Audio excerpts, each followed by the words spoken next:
Welcome to Cringe and Crumble, the podcast where we dive into real life experiences and raw, unfiltered conversations about life, dating, and relationships.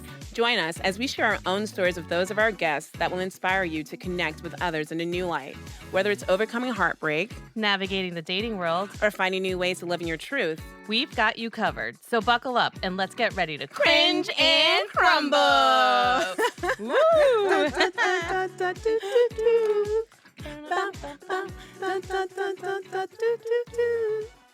I actually feel like my heart is beating really fast.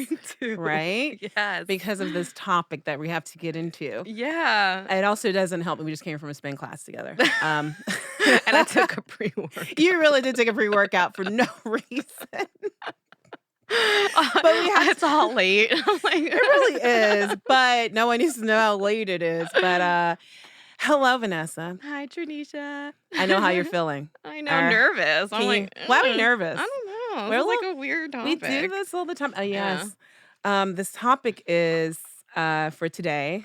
So for this episode, the name of this episode is actually Detangling the Knot, Navigating Relationship Impasses. So with that being said, you're going to probably ask me a question of what do I consider an impasse? Yeah.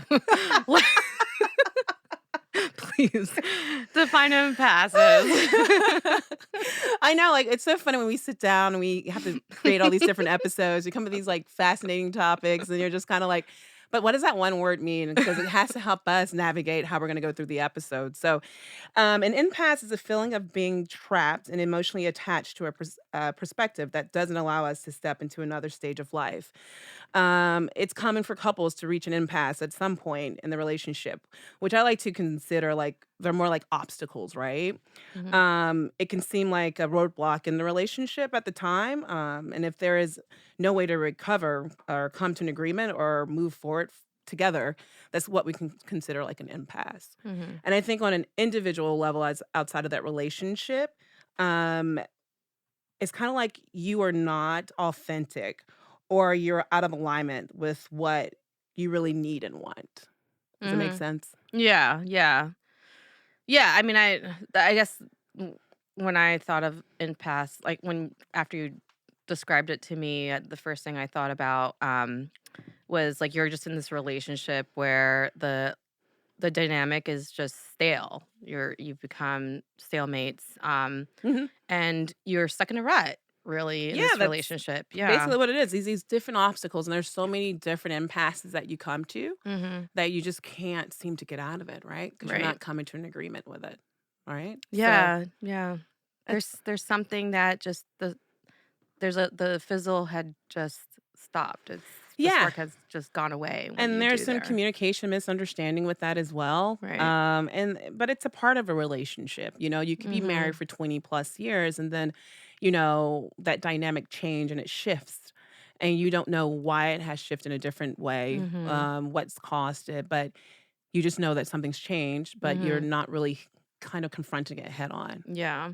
Yeah, and I think it's important that we speak about this because I think there's a lot of fear in long-term relationships and marriage that of this, right? Like there's a lot of people who are just so scared of commitment because they're scared of that rut, Hmm. that stale that there's no more spark and they feel like they're not going to be happy in that anymore. And so I think it's important that we speak about it, address it, talk through like certain situations and scenarios that could cause it, and ways to like get through it if we Yeah, can. and that's the Yeah. nail on the head because when we created this episode, it was more so for like married women in mind, right? Who are questioning whether they have outgrown their partners and whether it's time to move on. Right. So with that being said, let's kind of like dive into like what are some signs of that your relationship is going through an impasse, right? Yeah. I mean, one of the first one is like there's lack of relationship between the two partners, right? Most of the time that's the first sign that we typically see. Lack of communication. Lack of communication. Hmm. You're just going through the motions, but you're almost on like a What's it called? Auto You're on autopilot, autopilot. right? Yeah. Mhm. Mhm. So you're basically 2 ships that are basically crossing at night. You don't really talk to one another. You're just kind of doing the same mundane thing, right? Exactly. It's the schedule that you can literally put in your organizer knowing exactly what you're gonna do at 6 a.m. You get up, probably make your coffee, probably, Mhm. the whole routine to where throughout the day, how many words have you probably said to that person? Right. Right. And that's supposed to be like your partner, your love of your life. Like, and not that like every single day has to be like this grand love affair, No. But sometimes, you get paralyzed in that routine. And it's important to take note of that when it does happen because one person might feel it more than the other, Yes. you know? And, Having those surface level conversations. if you're just talking Yeah. about weather Mm. and you're not actually Mhm. getting in depth with their conversation as you used to, Mhm. that could be kind of like a little red flag for you. Mhm. Um, but I also feel like if that's something that's happening, you should probably confront it head on. Yeah. Yeah. But then sometimes I could see where if you try doing that and your partner is being probably defensive, you know, um, Yeah. and you're just kind of like, you know what, let me just fall back a little bit. So you're kind of dimming your light for a sense, just so you can be okay in this relationship. Right, right. Yeah, yeah, it's a tough place to start when you start feeling that impasse situation and, not being, not being in a relationship that is always trying to move forward is going to be difficult to stay in long term, for if I'm with a partner and we're not continuously talking about growth in the relationship or future plans or future, goals of ours or recalibrating, it's just like anything that grows, it changes too. So we need to make sure that like we're keeping tabs on those changes and we're keeping tabs on each other in terms of like our growth mindset. No, I Mhm. totally agree with that. And then also, we have here like you're actually avoiding that other person, right? Mhm. You're Yeah. working overtime because you don't Yep. wanna have those difficult conversations or Yeah. you're just kinda losing that interest, and so you kind of keep yourself busy, and it's what really what comes to mind is, like, you remember during COVID, a lot of divorces happened, Mhm. right? And this is when I think a lot of couples, they were unhappy couples to begin with, but they could actually go out and get distracted because you're going to work every day, you're doing all these great things. Mhm. And now when you were kind of stuck in that little bubble, you realize you don't have any more distractions. And so you're two completely different people. Yeah. And then you're Yeah. really like, okay, we are really at a serious impasse because you're not the person who I thought you were. But then also you probably didn't spend as much time with that person. And that person's probably outgrown you or if they've changed a little bit, but you're not open for that. That's true. Yeah. And sometimes work can be such a cover up for the Yeah. problems that really are happening at home. It's everything you blame it on work and your hours and you're so stressed because of work, but in reality, you're just projecting through work. So, Yes. Like you're not happy in this relationship, but you don't want to tackle it head on, right? mhm. So Mhm. that's just one of many of the signs. And then the next one would be like the lack of intimacy, right? Mhm. Intimacy can be thought of in different ways. It doesn't have to always be physical. But it could just be those small gestures, right? Maybe Mhm. like a hold of your hand or Mhm. something. It's like, oh, that nice little, I don't know, pat on the butt. Mhm. You're not even having that anymore, Right. you know? Yeah, I mean, I think that like I know like what I like those little things that, like, make the relationship spicy. It's like, we're, a little secret pat on the butt or a little secret dirty joke in my ear or whatever that only Right? I would understand, or, even like having like that protective vibe, right? Sometimes that goes away when you're in an impasse of, in your relationship where like I don't feel safe, like I don't feel like you're protecting me as my man anymore. Like I feel alone even though we're together. That's a form of lack of intimacy as well. Yeah, you're Um, probably getting that feeling of like you're basically roommates or right. you're like brothers and sisters now because you don't even probably even talk or do Oh, anything. You're just kind of like, we're just here, you Yeah, know? like, are we turning into best friends? Because 'Cause you're not my best friend, you're my man, you Right? know? And then you're probably sleeping in bed, you don't even contact each other, you just turn to your side of the bed, Mhm. and he turns to his side of the bed, and you're just kind of like, "Okay, good night, see you in the Yeah, morning." yeah, You and know? that's a terrible place to be because then you start developing, like, these insecurities, these self-doubts, like, you feel like you start feeling maybe unattractive, and it's you, and, you start blaming yourself for things that are not your fault, No. it's just what's going on with the relationship. Yeah, Um and you just gotta kind of talk it through, but then also, you're probably just avoiding it as well because there's probably an issue, and you're just like, "I don't wanna confront it because what if it upsets that other person?" Or Mhm, what if it mhm. actually really changed the dynamics in the relationship to where it could actually end that relationship? So you'd be probably a little hesitant on those conversations, but Yeah, we'll get yeah. more into that later. But then, another sign is that constant fighting. Mhm, Because now you probably are annoyed because you're not getting that intimacy anymore. And mhm. you're just like, okay, what is happening? Why are we fighting? This could just be one of many different reasons, right? Right, you hold, like, resentment. Yeah, it's like you don't find me attractive anymore. Is there someone Mhm, else, Or it could be financial, mhm. and financial crisis that you all are having, or kids are in the picture, right? Because Right, kids, the way you raise your kids could be different than the way that your husband or spouse would want you right. raise the kids. And that always changes the dynamics a lot too. Mhm. I don't know about you, but I've heard that, but Yeah, I it, mean, I think the anger and resentment comes from somewhere, right? It can start from the lack of communication, it can start from the lack of intimacy. It could also be like maybe there were things in the beginning of your relationship that you still hold a grudge about. Old issues that keep being brought up for no reason, like, it still hasn't been resolved, that can create the lack of intimacy or create the lack of communication because you don't wanna talk about it anymore because you're over it, but someone's not over it yet. There's no mhm. closure on that. Um, it could be a past infidelity or even, like,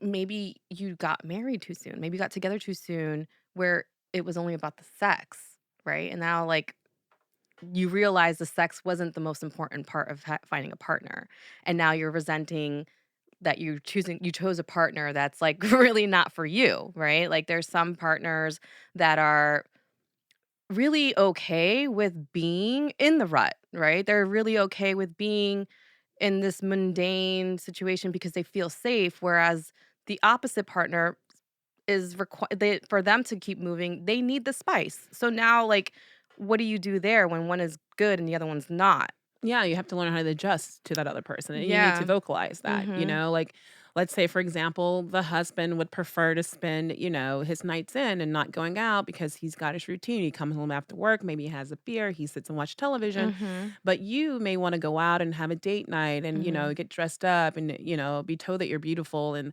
they just think that, "Well, you should already know that, so Right. why do I have to put Yeah. more effort into doing that?" And I Mhm. think I referenced back to when you were talking about, like, maybe you got married too young. Mhm. And that's always can be an issue too, because let's think about it. If you got married out of high school, no other experience besides that person. Mhm. So you could probably have over years, let's say like 20 years later, that you just realize like I haven't really experienced life The FOMO. outside of this relationship. Yeah, I yeah. mean, but then some relationships, they get married young and they stay in it forever. But you're correct, you may get that FOMO, but then also you're just kind of like, maybe I've outgrown this relationship, maybe there's more out there for me to experience. Yeah. And you're not willing to, break out of that same routine, Mhm. because, you've just been together forever. And so that's when I think about, when people have been married for a very long time, like really does that really comes back up and it kind of haunts you a little bit. Mhm. But that's, you know, it's a double-edged sword. You never really know. No, you don't, and that's why, like, it's so important that you ask the right questions. I mean, for younger people, it's a little different because they're still in training, I guess you could say. But, like, if you're very serious about choosing your partner, the right partner, obviously you can fall in love, but you also have to ask the right questions, like, you know religion for one thing. Like, if we had kids, like, how would we raise them? Are you religious? Are you not? Are you Buddhist? Are you Christian? Are you, it's there's a whole that's like a big thing because if you're not in agreement with certain, things that are going to require A lot of commitment, yeah, a lot of thought there's a lot of thought yeah, process in that, it's it not easy. it can create like more resentment in the relationship, Yeah, and and even sticking points. yeah, and even if you didn't address those questions at the beginning, you have to be okay and comfortable with asking those questions throughout your relationship. Yeah. Like before you have kids, it's like, what's our dynamics on raising our kids? Like, are Mhm. we putting the kids first? Will you feel a certain different? Will you feel a certain type of way if the kids come first and our Mhm. relationship Mhm. comes last? Like, you really Yeah. should conversate at every single stage. Mhm. Where it's going to be really pivotal in your relationship. And so I just say the questions. You're right. Just ask the questions and see if you can build off of that. Mhm. Now, if you get stuck in like an impasse of like you're both just disagreeing on, for example, again with the kids, it's like, so how do you compromise? Right.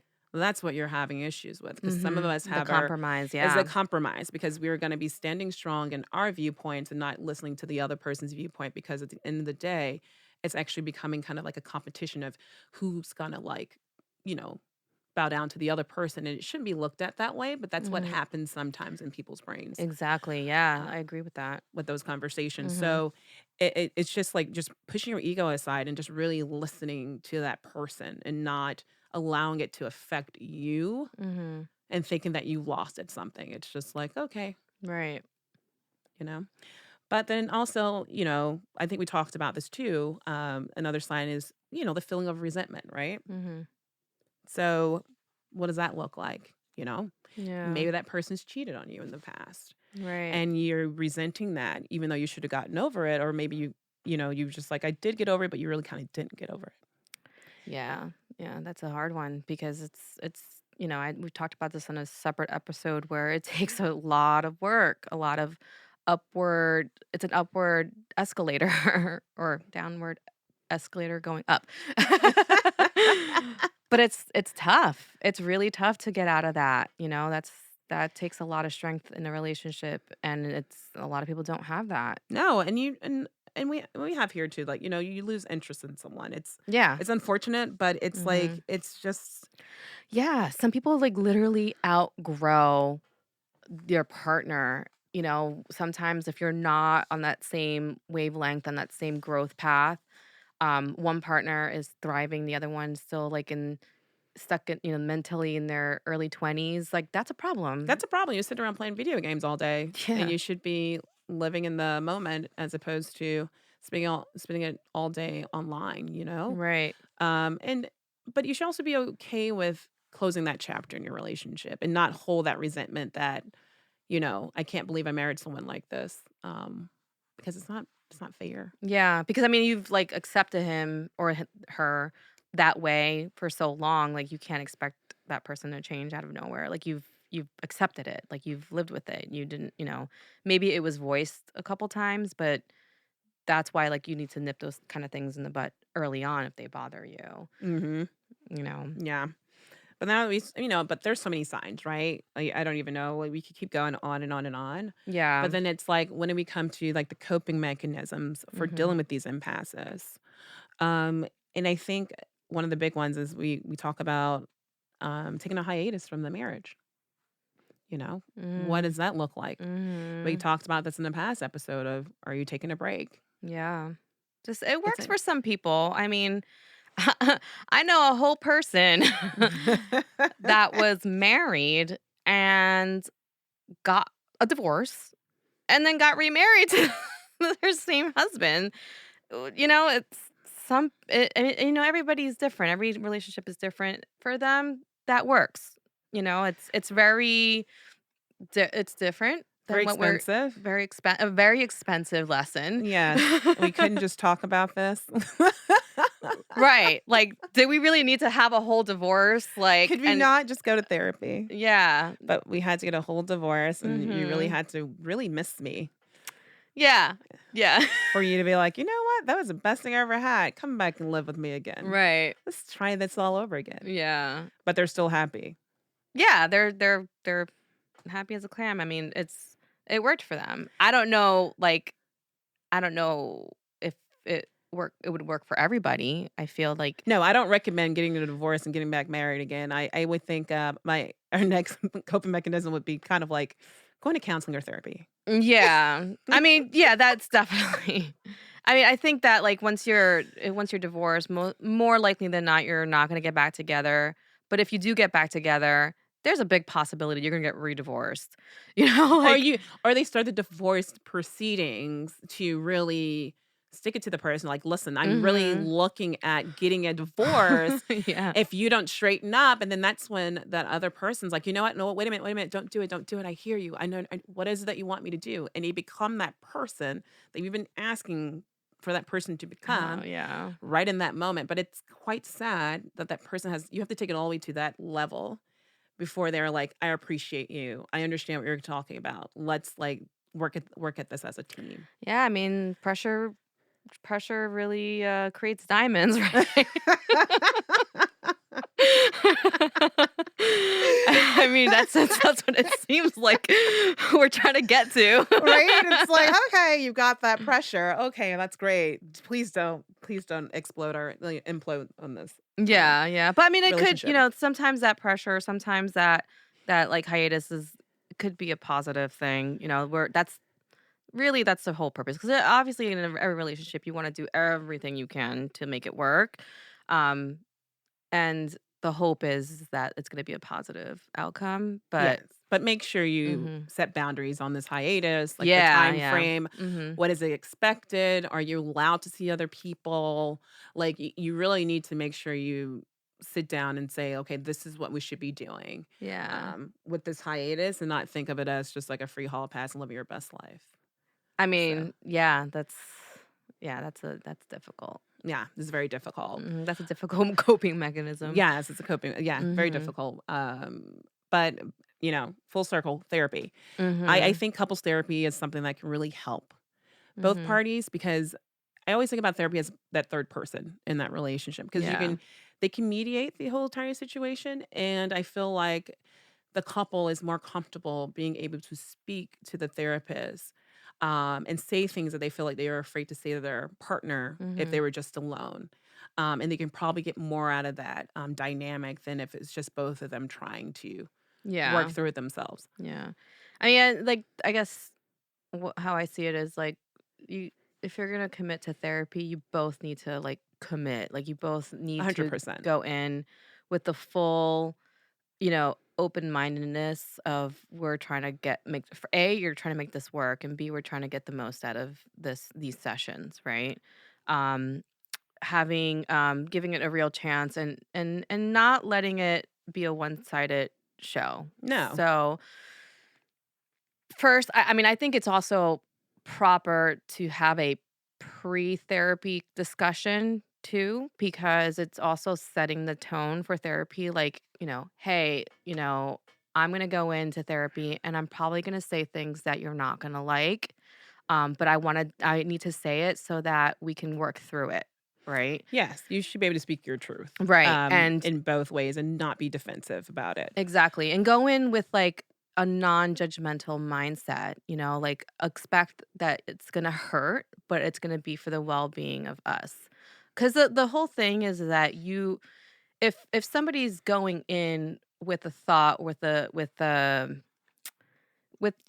if somebody's going and discussing an issue or a problem and you see it differently, but we're both living in the same problem. So why are we seeing it differently? And that's the question we need to ask, right? We need to see if we're living in the same issue, where's the disconnect? Why am I seeing it this way and you're seeing it that way?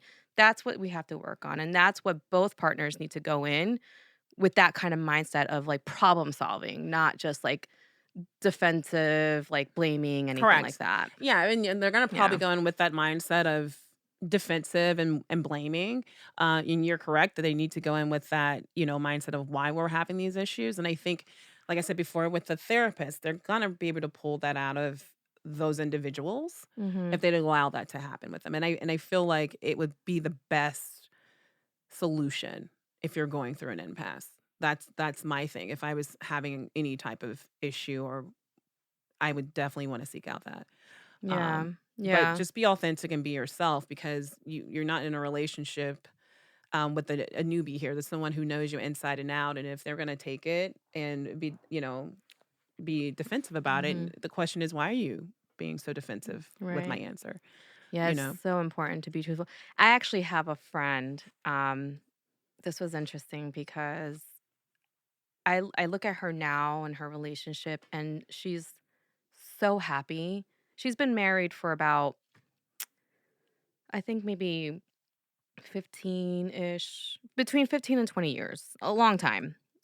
She's a high school boyfriend, Mhm. um, went to, they had high school problems, high school, um, relationship problems, but they ended up getting married, having children, yada, yada. But what I discovered is that she told me, she's like, "We did not have it easy. It was super difficult. There's been plenty of times where I felt like we weren't gonna make it." And she said they went into therapy, and one day she's like, she just kind of like went so truthful. She came out and like it was like word vomit. And she basically came out and she's like, this is me. I'm crazy. I come from a crazy family. All of these things that would steer away any guy. I need you to love me. I need you to put me first. I need a compliment. I need to be complimented constantly. I need, I'm a needy person. I'm all the things that would just kind of push away any kind of guy that has those issues with supporting their girlfriend or wife. Super blunt about it. She's like, "If you can't do that for me, then I'm out. Like, those are the things that I need. I'm really damaged, and I want that." And that completely changed the whole dynamic because then he understood her. That he took the time to listen, he took the energy to go through the therapy, and he let her speak her mind without judging, and then he got it. It clicked. And then he was able to do the same, and then it clicked for her, and it made so much sense to Yeah, them. the miracles of therapy sometimes, just word Yeah. vomiting it out. Well, even in therapy, that doesn't come out until one day, like, she was, like, ready to explode. She's like, I have nothing to lose at this point. Like, I'm just gonna blur out But I everything." also think you shouldn't get to the point where you're ready to explode, right? Because if Mhm. you're taking that far up, you really should talk it Mhm. out. Like Mhm. because you may say some damaging things, not even just about yourself and how you're feeling, but to that person that Mhm. you can never come back from that. And you don't mean it because you just were oppressing, like suppressing all of these Yeah. emotions, and you're just Mhm. like, I'm gonna lose my mind. And you word vomit it out, which is great and it's beautiful, but it's Mhm. also like strategically word vomit that out, Mhm. or seek it out with someone else to talk to, before you actually kind of just throw it out on the table. But it's great because I think it worked in their favor. Yeah, I 100%. 100%, but I Mhm. don't recommend just waiting until you explode, because you think about if it came from the other side too, you'd be like, "What? Why didn't you just tell me this at that point in that time?" Right? I think but it's a little challenging because I think sometimes you're still holding back because you want the relationship to work, Yeah. and it's like you're scared, I know, yeah, and it's that's what we're saying the impasses are, because you're afraid, like, you're not being Mhm, authentic, and you don't know how exactly. to be authentic because you're thinking that person's Yeah. gonna break up with you, and that's when you Mhm, really gotta seek some outside cancel if you can't be yourself. But I'm just mhm. saying, I think it's a beautiful story, but just don't explode, because that's not the right way to go at I this. think but I don't think she exploded just from one day to another because I think she was trying, like, different things. She was trying to tell him in a way, like, what she needs in a nicer way, and then one day, she took the opportunity in therapy to blur it all Oh, out yeah, and and put it that's on the fine because it's in table. therapy. Like, that's fine. I thought you were just like, she just exploded on it. No. No, no, but Because she she's in a kind great of setting. admitted to things that she would have never admitted And to, that's why I you say know? therapy is a good thing for you, because you're talking, because 9 times out of 10, even though you're talking to that person, Mhm, you're not really looking at that person, you're looking at the therapist, because you're just like, I'm gonna word vomit out everything to you, mhm. because I know if I would have confronted him on my own, this would not go the way that it needs to go. Right. And that's why I always say it's a great kind of like power triangle when you have that therapist there, because Mhm, what's there to lose? Because mhm. this person probably wouldn't listen to me in the first place. Right. So I I mean, think it's great. it sometimes they can, but But yeah, yeah, and most of the sometimes time, like, I think it's safer it's a to yeah, it's a do it safe in front of a space. therapist. It's a safe space Yeah. because when that person gets defensive, they can Mhm. be like, the referee of like, "Hold on." Now they'll have them tap into their emotions as to why are you acting this way? Yeah. Because if you were just there along with that person and ask them those type of questions, they'd be like, "So who do you think you are now? Like a therapist?" And you're like, "No, but I'm just asking you, can you Right. tap into your emotions?" And they probably look at you like you're crazy. Yeah. Um, Yeah, I think it's also important to make sure that what's discussed too, like, you everything is done with compassion, right? mhm, Because you're gonna go into a discussion that's gonna hurt, but instead of thinking about, "Oh, I'm getting hurt," thinking about, "Well, what is going through my partner's mind and soul that is making him do these things, that's making this situation painful for him and me," right? So, compassion is so critical in those kind of conversations because then you can actually put yourself in somebody else's shoes for a little bit just to facts. it's a learning it's like you're only gonna gain from it Yeah, if it's a you're learning experience. yeah, and you're gonna gain from having that compassion because it's only gonna lead you into more, uh, uh, a better outcome, Yeah, you and you're know? gonna grow in that relationship because now you guys have really kind of figured out what makes you guys tick, you know? Yeah, yeah. But then we can talk about, friends and family. Let's say you didn't want to Mhm, go to therapy and you're like, you mhm, know what, instead, I'm going to talk to my girlfriends about this, or I'm going to talk to my mom and dad about this. mhm. You know, what are your thoughts on that if you're reaching out to your family? That's Um, tricky. yeah, That's a tricky situation yeah, because, if you're having issues with your partner and your partner's already they know your family, like your friends, everybody they've accepted him, um, you don't wanna give your family a one-sided impression about your partner, if especially if you're trying to work it out, you know what I yeah, mean? If you love your person and you're really trying to make the relationship work, there's no need to have all that extra noise, that, you know, from people that don't really know the situation. They only know your side of it, and it's only, like, a small piece of the bigger problem, mm, correct. and you yourself don't even know what the whole problem is because you haven't really come to any kind of conclusion or you haven't gone through the steps of that cathartic, like, discussion with your partner Yeah. yet, you know? And I wouldn't recommend that. I'm with you as well. Recommend going to your friends and family because it's just Mhm. too much static in too much static in the room. It's too much noise Yeah. because they're always going to be team you, Yep. like you've Yep. said. Mhm. And then also you think about it, you're in a relationship with that other person. And if you bring in your friends and your family, 9 times out of 10, that other person is going to feel very defensive that you're actually Mhm. sharing your personal business with other people. Yep. And they're going to feel like, why can't you talk to me about this as opposed to going to your mom, your dad, or your friends? Because Mhm. now it's like people feel as though, well, I know your business. They may want to confront your partner about like how they're treating or what it is that's going on in a relationship. Because to them, it's like, well, I'm a part of this relationship too. And it's like, well, no, like Mm. that's I may have confided in you, but this is not your business, you know? No. Mhm. So I think you're right. Like if you're gonna talk to friends and family, you might just go to therapy and get the professional help that you need. And then also you gotta think about it too. Like, are some of your friends in your corner for real though? Because Mhm. maybe they secretly don't want you to stay with this person anyway, because maybe they're jealous of your relationship. You just really never know if you're gonna get the right advice, Right. good advice, wrong advice, Mhm. negative advice. Yeah, you gotta be really careful about the kind of advice you're taking in, because at the end of the day, like you said, like, they're gonna be there I mean, you would hope that your friends and family are team you, right? But they might lead you to selfish reasonings for making certain decisions in your relationship. They only can want the best for you where, if you're going to be seeking advice from somebody, you're going to want to seek advice from somebody who wants the best for both of you, who also knows your relationship goals and who knows more than what what you're telling them, and most of the time that's going to be a therapist or a certain individual, maybe a priest or whoever, Mhm.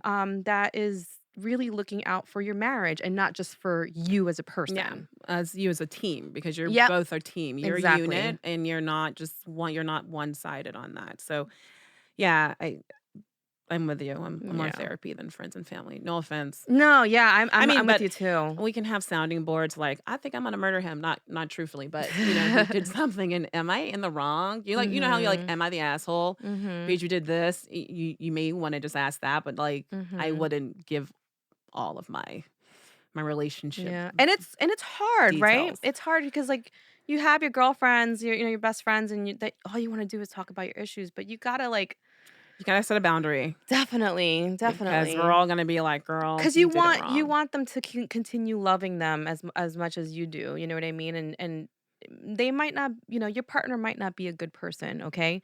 But you need to figure that out first, You do, you need to figure that You out. can't let other people tell you that he's not a good person. That is very true, but I can tell you this story, it actually just came into my brain. I had a friend actually, she wasn't a good person. Um, long story short, she was in this relationship with a really great guy, and they had been together for, like, 2 years, they moved in together, like, literally, they were on the trajectory of marriage, and I'll never forget, we went to a happy hour, and she's like, "Well, I need to talk to you about, my boyfriend," and I was like, "Cool, whatever, I'll be your therapist for today," and she was like, "Well, we're gonna call him David." David hurt himself. He hurt his back, so he's a man down, so he can't go to work. Mm, And she's like upset. And she's like, why, he's sitting at home. I'm working every day. And he's not out here trying to look for a job. She's probably empathetic to his situation. She's got a whole like doctor's excuse as to why he can't lift anything. But she was just so negative in like mm, how she would react to him. Like every day she's nagging him and telling him, you need to do better. And I'm like, "Well, you think you can just show him a little bit of compassion because that's your spouse, and right now he needs someone to, like, really help him out here." And it was just like, "No, I've had enough. He needs to get his life together." Well, long story short, I told her all the things that she said to me, and I was like, "I would break up with you, just so you know, because the way that you are treating this person, and if I was in that situation and the way that you're talking to me, I would break up with you, just so yeah. you know." Couple of days later, I get a call. She is bawling. This guy literally moved out our house without even telling her. She goes home to an empty apartment. None of his things are there. And I'm like, "Girl, I saw that coming." And she is like, "Can you come over? I can't believe this." I was like, "Do you remember when we sat down and you told me all of these disgusting things?" Like she would just say to this guy. And I was like, Uh-huh. "You showed no compassion." And she's like, "I just can't believe it. I was the best thing that ever happened to him." I was like, "No, I don't think you were." No. And with that example, it's kind of like you really trying to ask someone, like, maybe seek your friends or someone else as a sounding board or something that, like, Mhm. am I being empathetic with this situation? Because it's just like you can be too much on one side, but then also Mhm. it's like, if I put myself in those shoes, I would break up with you, and that's what he did. But Yeah, yeah. so yeah, don't let it get to that point where you're just literally you have no type of, respect for your partner. Yeah, that's Because you're gonna have awful. highs and lows, and it's not like this person wanted to not, like, ever work, he just hurt himself, like, I'm on disability for a bit. That's just like someone leaving you high and dry if you got into a car accident. I don't Mm, like, that's really, what was terrible. the basis of your relationship, Right, right? right. So it's neither here nor there. So then this brings us to another thought of, what if one of your coping mechanisms for an impasse is, having an affair or a side piece? Not for me. That's not an option I really wanna explore. Well, sometimes people in relationships feel as though they should get a hall pass, and maybe that Mhm. does work for that person or that relationship because let's say, for instance, that, in the relationship, one person likes intimacy more than the other person does, right? Right. Or maybe they're not performing and they're just like, you know what? You're not getting it from me. You should get it from someone else. If Yeah. that's going to be something that you need. Yeah, I mean, that's like a polyamorous lifestyle kind of deal, I feel, and I think people do it, I mean, I've seen it on the online apps on Bumble where it's like a couple looking for a third No, I think just to somebody's save their marriage or you know.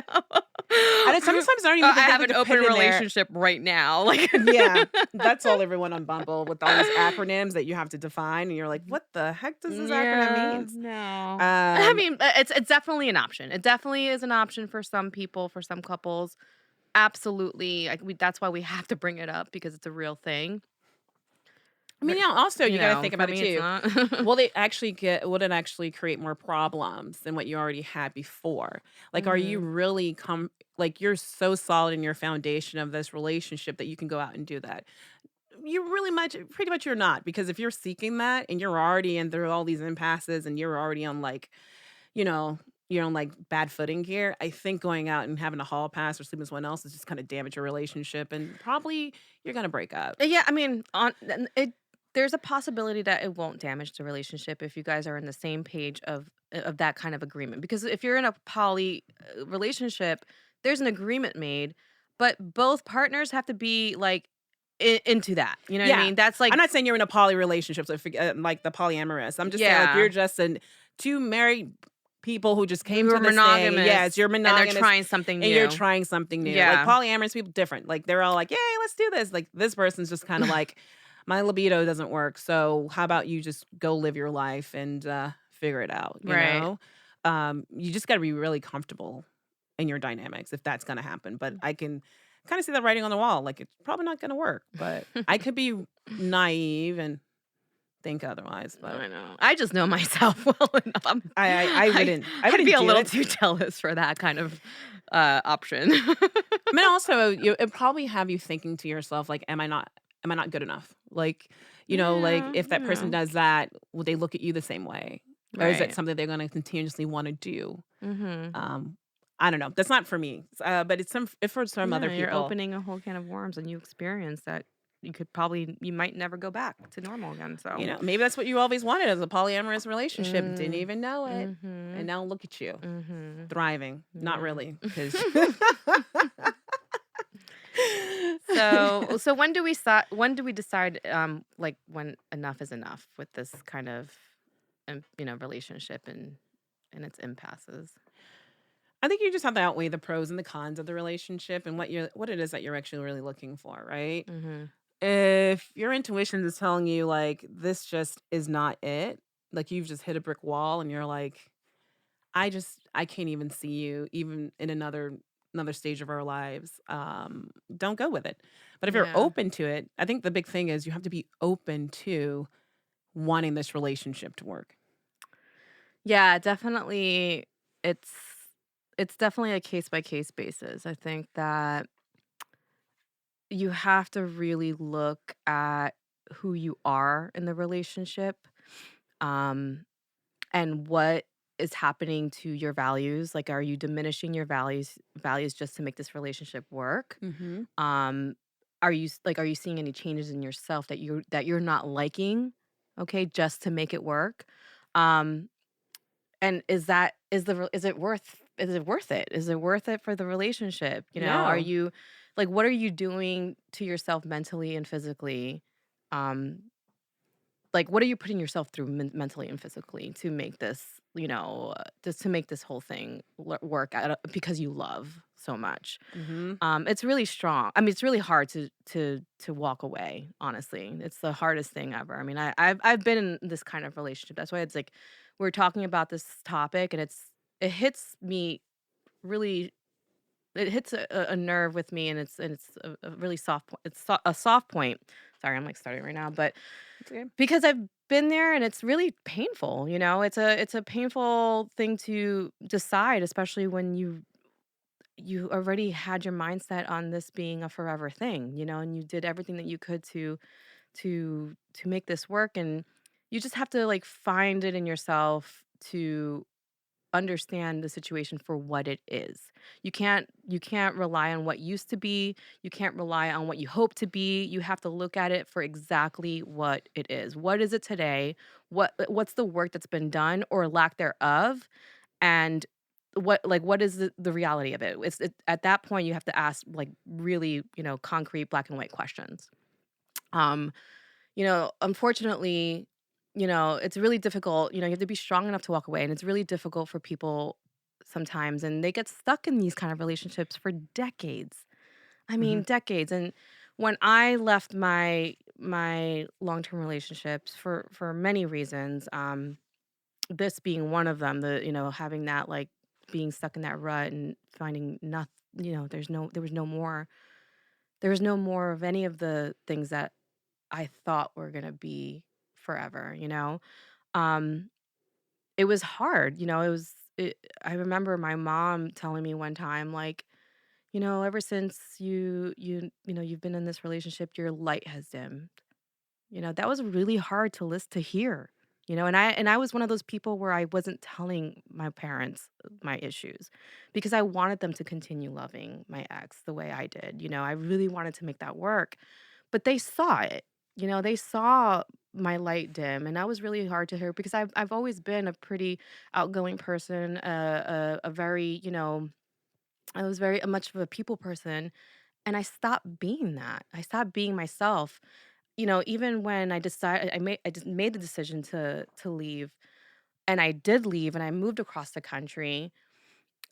I A lot of people came to me and they're like, "You're so brave." And I just didn't understand that. I was like, "How am I brave? This is not bravery to me." For me, it was survival. I felt like I was dying. I didn't know myself anymore. I didn't even remember my favorite color. I didn't remember what kind of music I used to love.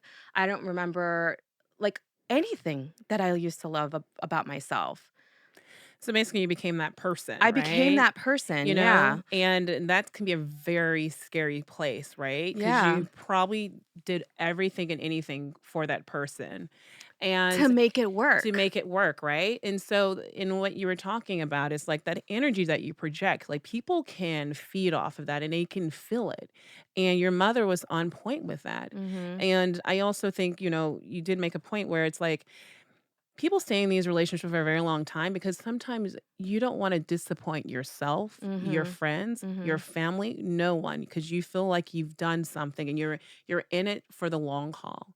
And no matter what has to be done, you're going to make it work. But at the end of the day, like you said, if it's mentally stressing you out and you Mhm. can't even figure out who you are as a person anymore, Mhm. you really have to leave. And it's easier said than done, and Yeah. you did it. But it's also like, maybe there should have been a conversation, right? But then you're afraid to have the conversation because then we're bringing someone else into the fold. But it's like, it really is up to that person Right. of how you're going to handle that dynamic. Yeah, yeah. I mean, little by little towards the end, I started to come forward a little bit because I started to get desperate. Like, I didn't know what else to do to make myself, like, get out of that depression. Um, and nothing that was told to me was a shock. It's things that I already knew. My intuition was talking to me throughout the whole thing, throughout the whole time that I was in this rut. And I don't know, it's just one day it clicked. One day I opened my eyes, and, you know, when people talk about bravery, I was fearful. I was living in fear because I felt like I was dying, like, not physically, but mentally. Like, I only saw death. Like, I'm not going up from here, I'm only going down. And that fear of dying from depression just really, really scared me. And that's what kind of pushed me to wake up, to realize I have hopefully another 40 years of my life to live. I cannot stay here. No, and you just hope that you never ever have to go to that point Mhm. or get to that point to where you need to make those type of decisions because Yeah. if the first ounce of depression that you are feeling, Mhm. you know you have a problem, Right. you I know. mean, I didn't even know what depression And was then until I was in it, you know what I mean? yeah, but it's really great because it's like your mother helped you kinda see that light, Right. and she said, your light's dimmed. You should be shining bright like a diamond, Right. and that was probably the catalyst that kinda helped you start realizing, like, "Wait a minute, something is really wrong. Like, I know something was wrong, but now the other people know, Mhm. like, I should probably do something about this. Like, it's just not me, you know? Right. But it's very brave of you to share your story. Super happy you're out of it. Now look at us, we're in LA thriving. Yeah. One Yeah. relationship at a Yeah. time. And I think one thing that, I remember being told is like it's okay. Like you can the failure of the relationship, Yeah, be okay with that. it's It's okay. okay. You did everything you could, Yeah, it's you okay. know? Like you're not who are you trying to impress? Like there's no one else to impress but yourself, and it's okay to close one chapter and Yeah. allow another chapter to begin. Right. You're not stuck infinitely in this one space. That's a beautiful thing of life. You only get one of them, and you should probably try and figure out the best way to live it to the fullest as much as you can. And if someone Yeah. is not allowing you to be you and thrive, like just forget about it. Like that's not the person you want to be with, because you want to be with someone who's going to help you grow and learn and want to nurture Yeah. this relationship, as opposed to being one-sided and always wanting you to agree with him or her Yeah. and not see your viewpoints. So, And if they don't like that, being alone is really challenging in the beginning, and it's going to be probably the hardest thing if you're that almost like in a codependent relationship, but it'll work itself out, you know? and well, being alone, you came into this world alone, you can probably leave out this world alone, right? Yeah. That's what they always tell you. Yeah. So don't feel fear that you have to have someone next to you. Right. And at the end of the day, you're really not alone. You have people around you. You just don't know it. Um, but with that being said, I know it's the episodes we're getting to at the end. Like, what are Mhm. your final thoughts on this episode? I think that it's a important thing to talk about these possible impasses if you're early in a relationship. I think it's great that we're even having this platform to talk about these things. So I wish I had listened to other people's experiences just to even know that that's a possibility of what can happen in a relationship, and having some kind of guidance in how to navigate, but I think that there should be there should be important conversations that you have with your partner, because at the end of the day, like you have a partner, not just a lover, but it's like it's your life, it's a partner for life, like I think you had said something, a term you had said, one team, one dream. Yeah, That's you're an amazing statement to yeah, make, because that's exactly what I want. Like, I don't want to be, in a relationship where the kids come first, where I love the kids more than my husband. No. I love my husband first because he's my number 1. He's my life. Like, he's gonna do this thing called life with me, and then we're gonna raise kids together. If you love something else more than your real partner, it's gonna be a really hard thing to get through life with, that's right? very So true. Like you're in a partnership, you're in a unit. Like this is who you're gonna ride and die with, right? right, right. They're the ones who are And gonna pick you up when you're down, that yeah, you and you have know? to remember that. And it's not a competition. I think sometimes what will end up Yeah. happening is there's a little jealousy, a little competition, Mhm. but always know, no, we're together Yeah. to the end. Like, you have kids that it shouldn't change your dynamics. It's gonna, of course, change it a bit, but you let those kids be a part of your life. You're not gonna try to make your whole life the kids. Like if you were still going out for brunches, bring those kids with you. If you still have your date nights, bring those kids with you or leave them off with someone else. Just know Yeah. that your union comes The first. union comes first, And then yeah. you can figure Mhm. out how we're gonna deal with these kids later, Yeah. right? Yep. Yep. And that's the most important thing. And everything that you said, I totally agree with. But I wanted to leave with this one statement because I Mhm. really had thought about this and how do you get through the impasse, right? And I had wrote this down and I had to because I really wanted to say it. And it's like to move through an impasse, we have to shift from trying to figure out who is right and who is wrong to noticing what is right and what is wrong with our communication process. Mhm. So, whenever you get to one of those, always remember that Mhm. because it's really important how we communicate it, Mhm. because there can be some detrimental effects to that. But with that being said, I have nothing else to talk about. Yeah. I've had enough of this episode. I have decided to get through with it. Aw, well, I enjoyed speaking about it. I think, I think we all can learn from each other, and I think this was super helpful to just talk through, and even now for me, it's like it feels nice to let it all out and be cathartic about it. There we go. And Yeah. with that being said, We are done. Yeah. Bye. See ya.